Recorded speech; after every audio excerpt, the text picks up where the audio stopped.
कार्यक्रम को आगे बढ़ाते हुए हम लोग जो आज का हमारा विषय है और जिसमें कोशिश की गई है कि जो अदबी खतूत है, पत्र व्यवहार जो साहित्य की दुनिया में हुआ है, उस पर बातचीत की जाए। क्योंकि ऐसे तो हम लोग देखेंगे तो बहुत सारे पत्रों का हमारे सामने विपुल संसार है।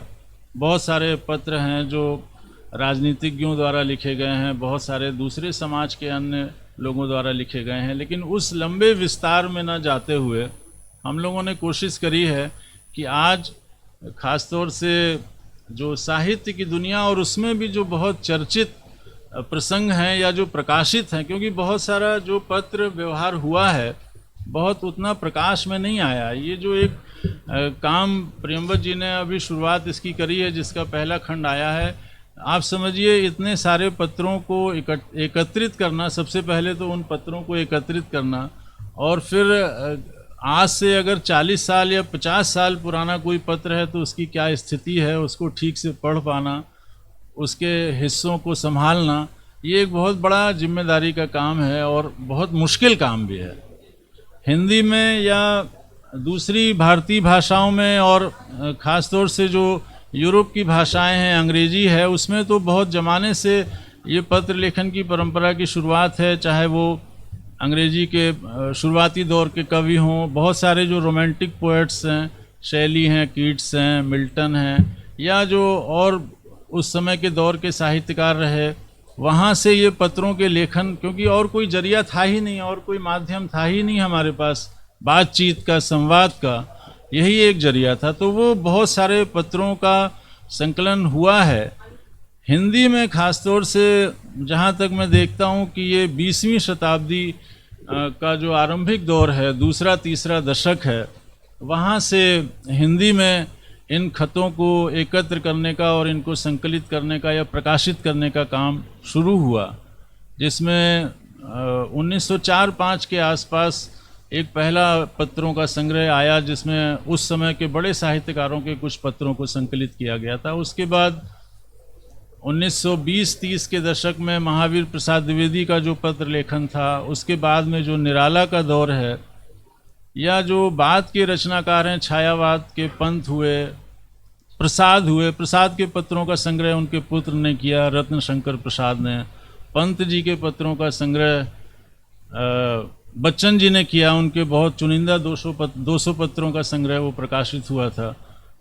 और निराला का जो जानकी वल्लभ शास्त्री के साथ जो पत्राचार है, जो बहुत महत्वपूर्ण पत्राचार है, या निराला का रामविलास शर्मा के साथ जो पत्राचार है, या आगे चल कर के रामविलास शर्मा का और केदारनाथ अग्रवाल का जो पत्राचार है, जो बहुत ही महत्वपूर्ण लगभग 60 वर्षों तक, मतलब ये अपने आप में मुझे लगता है इस तरह का कोई दूसरा उदाहरण नहीं है कि 60 वर्षों तक लगातार उनका वो पत्र व्यवहार, माने 1940-42 के दौर से लेकर के 2000 तक वो 60 वर्षों का पत्र व्यवहार केदारनाथ अग्रवाल और रामविलास जी के बीच में चला, जो प्रकाशित भी हुआ और मित्र संवाद के नाम से प्रकाशित है और बहुत ही चर्चित और बहुत ही मशहूर पुस्तक है। ऐसे ही परंपरा उर्दू साहित्य में गालिब के पत्रों को लेकर के हम लोग बहुत चर्चा करते हैं, और वो उसका पहला जो संकलन था, हालांकि गालिब नहीं चाहते थे कि उनके उन पत्रों को संकलित किया जाए, लेकिन वो उनके जीवन काल में ही मेरे ख्याल से 1867-68 के आसपास उनका पहला संग्रह गालिब के खतों का प्रकाशित हुआ था। बाद में फिर उसमें बहुत सारे परिवर्तन और संशोधन हुए, बहुत सारी चीज़ें जुड़ी, बहुत सारे जो इधर उधर बिखरे हुए पत्र थे वो उसमें जुड़े। तो आज हमारा जो ये कार्यक्रम है वो इन्हीं साहित्यिक पत्रों पर बातचीत के लिए हम लोगों ने केंद्रित रखा है। हमारे आज के जो मुख्य वक्ता हैं प्रियंवत जी, मैं उनको आमंत्रित करता हूं कि वो आएं और अपनी बात। मित्रों, ये तो आपने सुना कि गिरिराज जी के पत्रों को मैंने सिलसिलेवार लगाकर, और ज्ञानरंजन के पत्रों को भी, मैं 2 पर एक साथ काम किया है। ज्ञानरंजन के लिखे हुए पत्रों को भी और गिरिराज किशोर के लिखे हुए पत्रों को भी, दोनों को पढ़कर छाँटकर संकलित करके टिप्पणी प्रसंग के साथ उनको मैं तैयार किया है। 3 साल मुझे इसमें हो गए हैं और मुझे लगता है शायद 1 साल अभी मुझे और लगेगा। ये सिलसिला बड़े अजीब ढंग से शुरू हुआ। जब मैं गिरिराज जी की मृत्यु के बाद उनके घर में सब चीज़ें देखने गया, कागज़ देखने गया, तो उनकी ये चिट्ठियाँ बड़े बेतरतीब ढंग से इधर उधर बिखरी पड़ी थीं। मैं उन सबको उठा लाया और उनको जब मैंने रखा और पढ़ा देखा तो मुझे लगा ये तो हिंदी का एक नायाब खजाना है। इसके अंदर लेखकों की छोटी छोटी आत्मकथाएं हैं, उनकी जीवनी है जो उन्होंने खुद लिखी हैं। उनके सारे सुख दुख, उनके संकट, उनके द्वंद्व, उनके संघर्ष, उनकी राजनीति, उनका छोटापन, ये सब ये खत खुद बताते हैं और खुद बोलते हैं। और ये एक हिंदी साहित्य का इतिहास रच रहा है पिछले 50 सालों का, जो कोई बाहर का आदमी नहीं लिख रहा है, वो लेखक और उसके खत लिख रहे हैं। और इनको फेंका भी नहीं जा सकता था। महादेवी वर्मा, हजारी प्रसाद द्विवेदी, आगे इनके पत्रों को कैसे फेंका जा सकता है, कैसे मैं जला दूंगा, मैं क्या करूंगा, मैं क्या करूं। तो मैंने कहा फिर यही है कि इसमें जुटा जाए और इस पर काम किया जाए, और फिर उसको मैंने किया। इसी सिलसिले में जब मैंने ज्ञानरंजन से बात की और उनको एक संकट था जिसके लिए मैंने उनको बात की, उस पर मैं अभी आऊँगा कि जब मैंने कुछ पत्र पढ़े तो मुझे लगा उसमें बहुत सी गोपनीय बातें हैं। क्या मुझे वो जाहिर करनी चाहिए, क्या वो मुझे लिखनी चाहिए, मेरी सीमा के बाहर हैं क्या वो? तो मैंने उनसे ही पूछा, उनका ही एक पत्र था कि लेखक की निजता क्या होती है। क्या कोई लेखक की निजता होती है? उसका सम्मान करना चाहिए। और आपसे इसलिए पूछ रहा हूं कि आपका ही पत्र पढ़कर पूछ रहा हूं, उसमें कुछ ऐसी बात है जो मुझे लग रहा है मुझे जाहिर करनी है या नहीं करनी है। तो बोले नहीं, लेखक की निजता कुछ नहीं होती। और फिर बातचीत हम लोग की होती रही। फिर बोले यार मेरे पास भी 4000 पत्र हैं। तो मैंने कहा आपके पत्र भी मैं बड़ी खुशी से कर दूंगा, क्योंकि उनके पास तो एक बहुत बड़ा संसार है। उसमें वामपंथ है, उसमें पहल है, उसमें लेखक संगठन है, उनके संघर्ष है, सारी बातें। खुद ज्ञानरंजन एक बहुत बड़े लेखक हैं, सब है। तो मैंने उनका भी काम किया है। 3 साल हो गए। पहला खंड उनका आ रहा है नवारूण से, संजय जोशी का, और गिरिराज जी का पहला खंड संभावना प्रकाशन से आ रहा है। और ये दोनों किताबें, उनका पहला खंड तो शायद उनके जन्मदिन पर आ जाएगा नवंबर में, और ये गिरिराज जी का अगले साल आएगा। और दूसरा तैयार मैं कर रहा हूँ, और उसमें लगभग 1000 पृष्ठों का ये पूरा काम है जो ये होगा। सवाल ये है कि जो लेखक की निजता है वो एक ऐसी चीज़ है जिस पर एक बार बात होनी चाहिए। उसके पहले सवाल है कि पत्र किसकी प्रॉपर्टी है, और ये कानूनी सवाल है। लिखने वाले की या जिसको पत्र लिखा जाता है उसकी। मेरा ये कहना है कि जिसको पत्र लिखा गया है ये उसकी प्रॉपर्टी है। उसने उसको 40 साल 50 साल सहेज कर रखा है, संभाल कर रखा है। लिखने वाले ने तो उसको डाकखाने में डाला और भूल गया। उसको क्या लेना देना इससे, उसको पता भी नहीं कि उसने ऐसे पत्र लिखा। हमारे पंकज जी बैठे हैं, इन्होंने क्या पत्र लिखे ज्ञानरंजन को उनको याद थोड़ी ना है। और जब मैं छापूंगा तब उनको पता लगेगा कि उन्होंने क्या लिखा था 40 साल पहले। तो ये प्रॉपर्टी उसकी है जो उसको संभाल कर रखता है। ये मामला देखिए गंभीर भी होता है। कशमल्ले वैद ने के पत्र, मैं नाम नहीं लूँगा, जिसको लिखे 16 पत्र, वो उसको छापना चाहती थी। ये कवयित्री हैं हिंदी की। तो उनकी बेटी ने अमेरिका से बाकायदा 2 करोड़ मानहानि का दावा किया कि मैं कर दूंगी अगर तुमने ये पत्र छापे। उन पत्रों में कुछ ऐसी बात थी जिससे उनको बड़ी दिक्कत थी, वो नहीं छापे उन्होंने। वो शायद डर गई या उनको जो भी लगा हो। तो मैंने तो कहा भी कि मुझे दे दो भाई, मैं आकार में छाप दूँ। मुकदमा होगा तो नकवी साहब बैठे ही हैं, देख लेंगे क्या करना है। तो सेंसिटिव बात होती है, उसमें परिवार की बहुत सी बातें होती हैं, बहुत सी चीज़ होती है।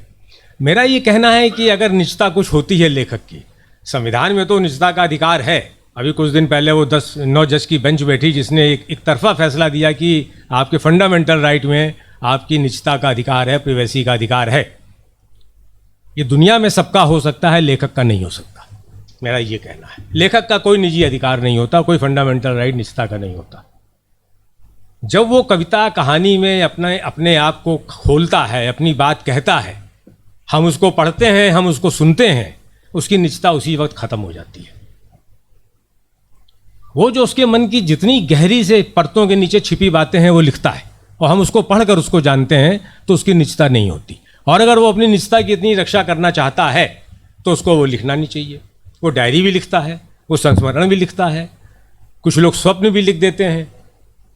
सवाल ये है कि आप उस तरह तो अपनी निजता चाहते हैं, लेकिन खत में जो आपने लिखा है जब उस पर निजता की बात आती है तो आप घबरा जाते हैं कि इसका मैं क्या करूँगा, क्योंकि उसमें तो आपने बहुत सी ऐसी बातें लिख दी हैं। तो उसका लेखक का निजता का कोई अधिकार नहीं होता है। दूसरा, इसलिए मैं कहता हूँ कि आप लेखक की रचना को कभी नहीं समझ सकते जब तक आप उसको खुद नहीं जानेंगे, उसके जीवन को नहीं जानेंगे। लेखक की रचना समझने के लिए उसके निजी जीवन को जानना बहुत ज़रूरी है, और उसको जानने का सबसे अच्छा माध्यम उसके खत हैं, जिसमें वो बेईमान नहीं होता। वो अपनी डायरी में बेईमान हो जाएगा, वो आत्मकथा में बेईमान हो जाएगा, वो संस्मरण में बेईमान हो जाएगा। कोरोना के 1 साल बाद लोगों ने बहुत डायरी लिखी कि ये हुआ था हमारे साथ। बैक डेट डालकर लोग लिखते हैं, डायरी खूब लिखते हैं, वो बेईमान हो जाएगा, लेकिन वो ख़त्म नहीं हो सकता।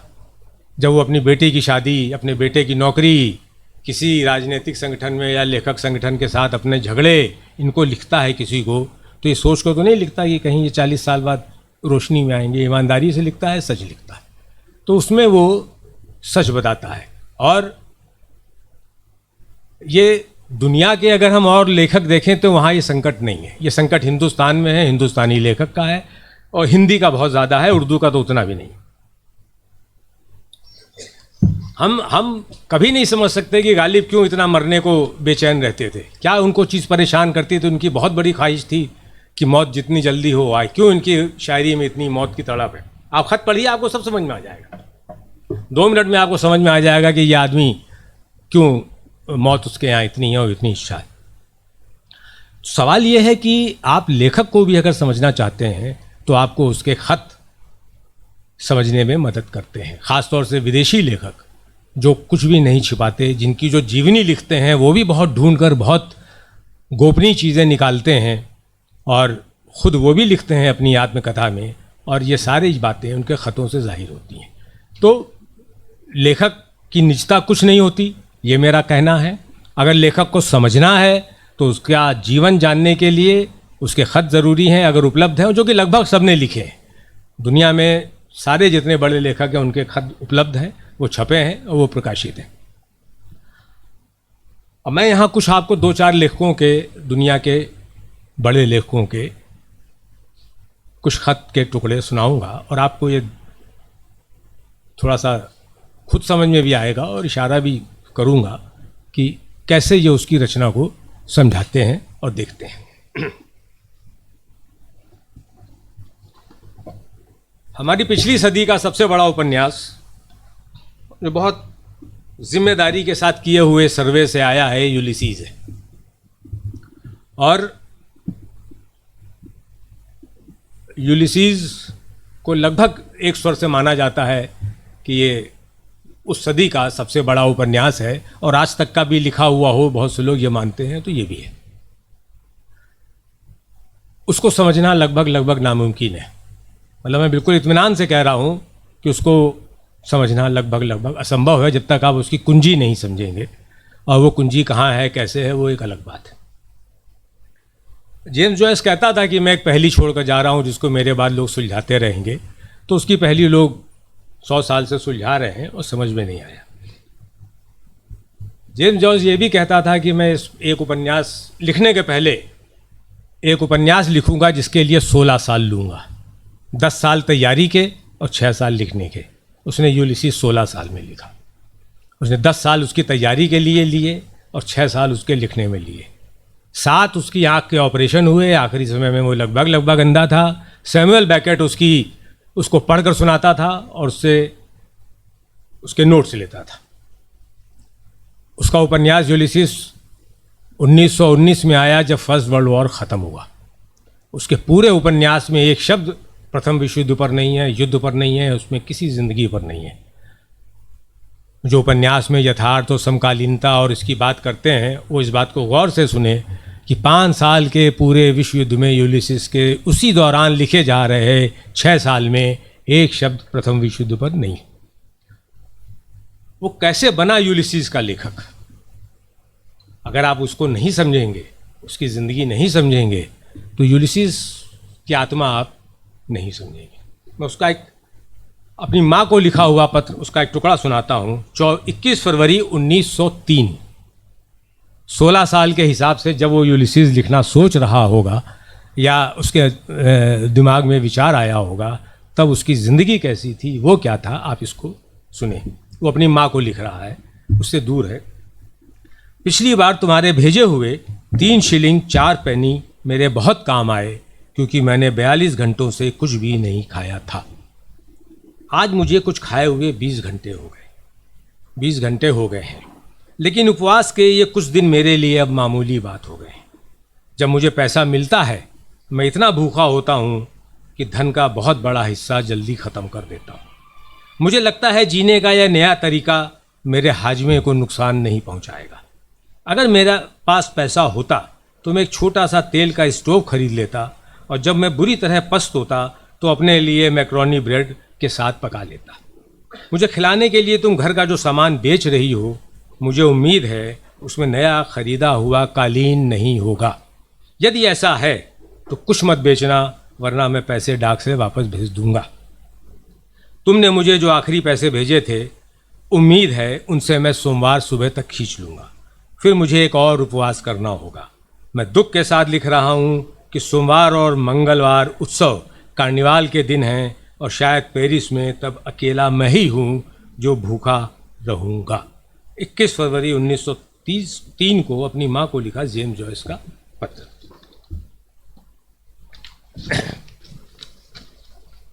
आप समझ सकते हैं जेम्स जॉयस। और अब आप यूलिसीज का वो जो हीरो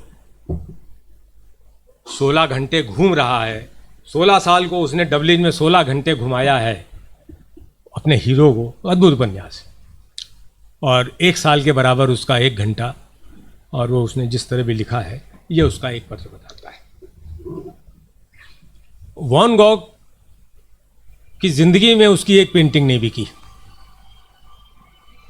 आज दुनिया में सबसे ज़्यादा कीमत उसकी पेंटिंग की है। करोड़ों में उसकी एक पेंटिंग बिकती है। वो सूरजमुखी के फूल हों, जूता हो, उसका अपना कमरा हो, पोटैटो ईटर्स हों, या और भी कई उसकी पेंटिंग्स हैं, करोड़ों रुपए में बिकती हैं। लेकिन उसकी ज़िंदगी में उसकी एक पेंटिंग नहीं बिकी। उसका भाई उसको खिलाता रहा, पिलाता रहा, पेंटिंग के पैसे देता रहा। लगभग 700 चिट्ठियाँ हैं जो वॉन गॉग ने अपने भाई थियो को लिखी। ये कैसा पेंटर था। आखिरी दिनों में थोड़ा सा उसका विक्षिप्तता हो गई थी। वो एक औरत के पास गया, कुछ वेश्या ऐसी, तो उसने कहा तुम्हारे कान बहुत सुंदर हैं, बड़े प्यारे हैं, मुझे दे दो। सुबह वो जाता है, वॉन गॉग उसका दरवाज़ा खटखटाता है, कागज़ का एक टुकड़ा पैकेट देता है, उसमें उसके कान होते हैं, देता है, चला आता है। वो आदमी जब पेंटिंग बनाता है तो उस समय उसकी एक पेंटिंग नहीं बिकती। पूरी ज़िंदगी भूखे और प्यासे उसने बिताई, लेकिन आज उसकी पेंटिंग बिकती है। आप उसका पत्र पढ़िए। ये आदमी अगर वॉन गॉग ना बनता तो और कुछ बन ही नहीं सकता था। यह आपको इसका पत्र बताएगा। हम में से कितने लोग हैं जिनके ये कलेजा है जो वो अपने भाई को लिख रहा है। मैं भी कह रहा था कि विदेश में नैतिकता नहीं होती, निजता नहीं होती, सॉरी नैतिकता नहीं, निजता नहीं होती, कुछ नहीं छिपाते। वो क्या लिख रहा अपने भाई को देखिए। इस सर्दी में मैं एक गर्भवती औरत से मिला। उस आदमी ने उसे छोड़ दिया था जिसकी संतान वो पेट में लिए थी। एक गर्भवती औरत को सर्दी में सड़कों पर अपने लिए रोटी कमानी थी। तुम समझ सकते हो कैसे। मैं उस औरत को मॉडल के लिए घर ले आया था। पूरी सर्दी वो मेरे साथ रही। मैं उसे एक मॉडल का पूरा धन नहीं दे सका, लेकिन मैंने उसे उसका मेहनताना दिया और ईश्वर की कृपा से अपने भोजन को उसके साथ बांट कर अब तक मैं उस औरत और उस बच्चे को भूख और सर्दी से बचाने में समर्थ हूँ। जब मैं उस औरत से मिला था उसने मेरा ध्यान खींचा था क्योंकि वो बीमार थी। मैंने उसे नहाने में मदद की और जितने अधिक पौष्टिक भोजन का इंतज़ाम कर सकता था किया। अब वो काफ़ी अधिक मजबूत हो गई है। मैं कुछ और नहीं कर सकता था। मैंने वही किया जो मेरे हाथ करना पसंद करते थे। मैंने किया। मेरा ख्याल है बिना शब्दों के भी मुझे समझा जाना चाहिए। मैं उस दूसरी औरत को नहीं भूला जिसके लिए मेरा दिल धड़कता था। उसकी प्रेमिका थी, की वॉज उसका नाम था, लेकिन वो दूर थी और उसने मुझे मिलने से इनकार कर दिया था। और यह औरत सर्दी से सड़कों पर बीमार, गर्भवती, भूखी भटक रही थी। मैं कुछ और नहीं कर सकता था। तुम्हारे हाथों में मेरी रोटी है, अपने भाई को लिख रहा है। क्या तुम इसे छीन लोगे और मुझसे मुंह मोड़ लोगे? मैंने सब कह दिया है, इंतज़ार है कि मुझसे आगे क्या कहा जाएगा।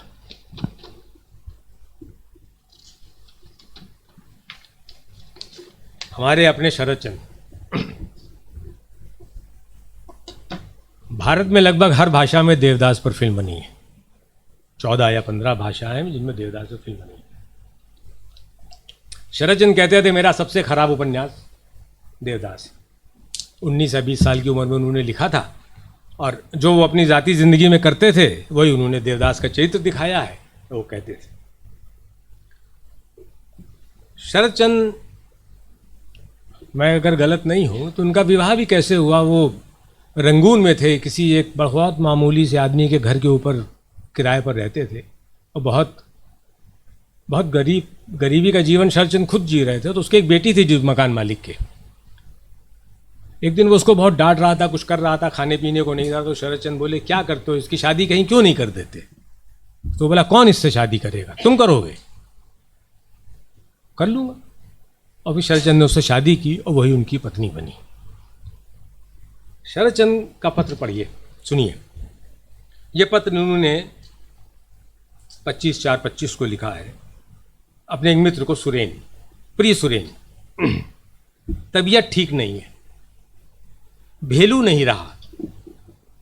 पिछले गुरुवार के अगले गुरुवार को मैं ढाका से वापस आया, परंतु बेलगछिया अस्पताल से उसे मोटर पर घर ले आया। आते ही वो अत्यंत पीड़ित हो गया।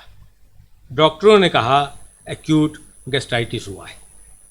7 दिन 7 रात न खाया और न नींद आई, फिर भी बाद वाले गुरुवार के दिन भोर 6 बजे चल बसा। आखिरी दिन बहुत कष्ट सहता रहा है। बुधवार के दिन जबरदस्ती कड़ी दवा पिलाने के लिए चम्मच से उसके मुंह में दवा डालने की कोशिश की, पर उसने नहीं ली। क्रोधित होकर मुझे काट खाया। उस दिन मेरे गले के पास अपना मुंह रखकर बहुत रोता रहा। भोर के वक्त उसका रोना बंद हुआ। मेरा 24 घंटे का साथी इस दुनिया में केवल उसने मुझे पहचाना था। जब उसने मुझे काटा तब सब लोग डर गए थे। उस वक्त रवि बाबू की पंक्तियां बहुत याद आईं, तुम्हार प्रेमे आघात आछे नाई का वेला। उसका आघात था पर वेला नहीं था। इसके पूर्व कभी इतना दर्द मुझे नहीं मिला है। डॉक्टर वगैरह अनेक मित्र इलाज कर रहे हैं शरद का, अर्थात पागल कुत्ते के काटने पर जो करना चाहिए वही। भेलू एक कुत्ता था जिसके लिए कहा है, जो उचित है वो होगा ही। 28 इंजेक्शन, जिसमें आज तक 10 लग चुके हैं, अब 18 बाकी रहे, वो भी संपूर्ण होंगे। इंसान को जिंदा रहना है, कारण your life is too valuable. बहरहाल ये भी देख लिया जाए कि आखिर कहाँ तक क्या होता है। अब देवदास शरदचंद्र ना लिखते, कौन लिखता?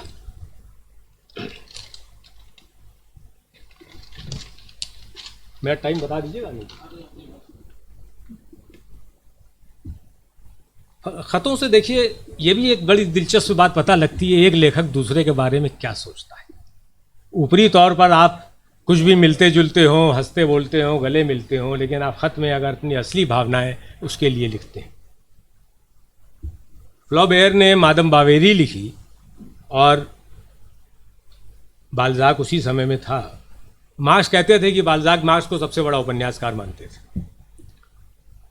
और बाल्जाक ने पहली बार अपने उपन्यासों में एक आम आदमी, एक कॉमन आदमी की ज़िंदगी को लेकर चरित्र बनाकर बहुत लिखा, और बाल्जाक ने बहुत लिखा। स्टीफन ज़्विग ने बाल्जाक की जीवनी लिखी है, बड़ी दिलचस्प उसने शुरुआत की है। सुबह का टाइम है, पेरिस के सड़कों पर रोशनी हो रही है, चिड़िया चहचहा रही हैं वगैरह वगैरह, सब धीरे धीरे उठ रहे हैं, जाग रहे हैं, लेकिन बाल्ज़ाक सो रहा है। अब दिन का 10 बज गया है, लोग कामों पर निकल गए हैं, सब घरों में काम शुरू हो गया है, दफ्तरों ऑफिस में काम शुरू हो गया है, लेकिन बाल्ज़ाक सो रहा है। अब शाम का 4 बज गया है, लोग थक गए हैं, कोई चाय पी रहा है, कॉफ़ी पी रहा है, लोग लौट रहे हैं, लेकिन बाल्ज़ाक सो रहा है। फिर रात होती है, अब लोग सोने जा रहे हैं, अब बाल्ज़ाक जागा है और अब पेरिस की सड़कों पर निकला है। होता है दो समकालीन रचनाकारों में अंदर से एक दूसरे को लेकर काफ़ी बदमज़गी होती है। पढ़िए, फ्लॉबेयर का एक पत्र सुनिए। मैंने बाल्ज़ाक के पत्र व्यवहार पढ़े, वो अपनी भतीजी को लिख रहे हैं, 31 दिसंबर 1876। मैंने बाल्ज़ाक के पत्र व्यवहार पढ़े। ठीक है, मेरे लिए इसे पढ़ना खुद को नैतिक रूप से समृद्ध करना है। बेचारा बाल्ज़ाक, क्या ज़िंदगी है, उसने कितना कष्ट उठाया और कितना काम किया, क्या उदाहरण है। कोई व्यक्ति यदि उन तकलीफ़ों के बारे में जानता है जिनसे वो गुजरा और इसके लिए उससे प्यार करता है, तो उस व्यक्ति पर दया करना भी अभद्रता होगी। पैसे के लिए उसमें क्या ऑब्सेशन था, विक्षुब्धता थी, और कला से कितना कम उसका सरोकार था। ये बाल्ज़ाक के लिए कह रहा है कि उसका कला से कितना कम सरोकार था। एक बार भी पत्रों में वो इसके बारे में बात नहीं करता। उसकी महत्वाकांक्षाओं का लक्ष्य यश था, सौंदर्य नहीं, और ऐसी छोटी ही सीमाएं। कानूनी, कैथोलिक, फ्रांसीसी अकादमी और ऊंचे अधिकारियों की सभा का सदस्य होने का ख्वाब देखना, इन सबके साथ ही खाली बर्तन की तरह ज्ञानी और अस्थि मज्जा तक इलाकाई अय्याशी के ठाट उसे चकाचौंध से भर देते थे। अब बाल्ज़ाक के बारे में ये विचार फ्लॉबेयर का हमको सिर्फ फ्लॉबेयर के ख़त में मिल सकता है। अगर हम ये ना पढ़ें तो हम नहीं जान सकते। और बाल्ज़ाक की ज़िंदगी का ये पक्ष, जिसको स्टीफन ज़्विग लिख रहे हैं या मार्क्स या दूसरे बहुत से लोग, हो सकता है उसका हमको एक नए सिरे से देखने का एक एंगल दे। एक आखिरी छोटा सा पत्र और पढ़ता हूँ। ये दुनिया के 2 सबसे बड़े बुद्धिजीवियों के बीच की बात है, सार्त्र और कामू। सार्त्र कामू को पत्र लिखते हैं। एग्जिस्टेंशियलिज्म के बारे में हम सब जानते हैं, सार्त्र कामू के बारे में हम सब जानते हैं। कामू का आउटसाइडर और प्लेग सभी ने पढ़ा होगा। सार्त्र का नौजिया, इन लोगों ने मतलब एक नई परंपरा लिखने की शैली डाली, लेखन डाला, उपन्यास को एक नई रास्ता दिया। अस्तित्ववाद के ये लोग पैरोकार थे और बहुत बड़े प्रवक्ता थे। फिर बाद में इनकी शुरुआती दोस्ती बहुत गहरी थी, फिर इनमें मतभेद हो गया सार्त्र और कामू में, और मतभेद हो गया तो उस मतभेद को लेकर सार्त्र कामू को एक पत्र लिखते हैं। आप पत्र की भाषा भी देखिए, आप ये भी देखिए कि कितनी शालीनता से कैसे बड़े लेखक अगर बात करते भी हैं तो किस तरह करते हैं। हमारी दोस्ती आसान नहीं थी, लेकिन मैं इसकी कमी महसूस करूँगा। यदि तुम इसे आज ख़त्म करना चाहते हो तो इसका बेशक यही मतलब है कि इसे ख़त्म होना था। बहुत सी बातों ने हमें साथ जोड़ा, कुछ ने हमें अलग किया, लेकिन ये कुछ भी बहुत ज़्यादा थी। मैं इस बात को प्राथमिकता दूंगा कि हमारी मौजूदा लड़ाई सीधे मामले के कलेजे तक पहुँचे और घायल अहंकार की घातक गंध इसके साथ न मिले। मैं उत्तर देना नहीं चाहता था उसके पत्र का। मैं किसे आश्वस्त करूंगा, तुम्हारे शत्रु या शायद अपने मित्रों को? और तुम किसे आश्वस्त करने की उम्मीद करते हो, अपने दोस्तों और मेरे दुश्मनों को? एक बात तय है कि हम दोनों ही अपने सामान्य दुश्मनों को और उनकी सैन्य टुकड़ियों को हंसने का मसाला देंगे। दुर्भाग्य से इतने तयशुदा इरादे से और इतने अरुचिकर स्वरों के साथ तुमने मुझे इस विवाद में घसीट लिया है कि बिना बेचैन हुए मैं चुप नहीं रह सकता। इसलिए मैं तुम्हें उत्तर दूंगा बिना गुस्से के, लेकिन पहली बार जब से मैं तुम्हें जानता हूँ मैं निर्ममता से बिना लिहाज के साफ साफ बोलूँगा। भाई मोबाइल ज़रा बंद कर दीजिए, राजेंद्र जी साइलेंट पर डाल दीजिए। दोस्तों, ये पत्रों की दुनिया बहुत बड़ी है और हालांकि ये बात बिना गालिब के ख़तों के ख़त्म नहीं होती, लेकिन वो फारूक साहब आपको अगले वक्तव्य में, चूँकि उनको गालिब पर बोलना है तो वो उस पर बोलेंगे। और गालिब के ख़तों को आप देखिए, गालिब की शायरी, गालिब की ज़िंदगी उनकी ख़तों के बगैर नहीं समझ में आती। मैंने भी गालिब के ख़तों में कुछ 2-4 बड़ी दिलचस्प चीज़ें देखी। मैंने ये भी उसमें पढ़ा और सीखा कि बाजरे का सोहन हलवा भी कुछ होता है जो उन्होंने लाल किले में खाया। ओल्ड टाउन शराब भी जो पीते थे वो भी पता कि भाई फ्रेंच ब्रांडी होती है वगैरह वगैरह। तो अब गालिब के ख़त हिंदुस्तान की नायाब पूंजी है और ख़त लिखने का सिलसिला और ज़िंदगी और तरीक़ा सब गालिब ने बदल दिया। और गालिब के ख़तों के बगैर गालिब को समझना, उनकी शायरी को समझना लगभग नामुमकिन है। अब आप ये, मैं यहाँ पर बात को छोड़ता हूँ और फारूक साहब से आप आगे गालिब के सिलसिले से। शुक्रिया।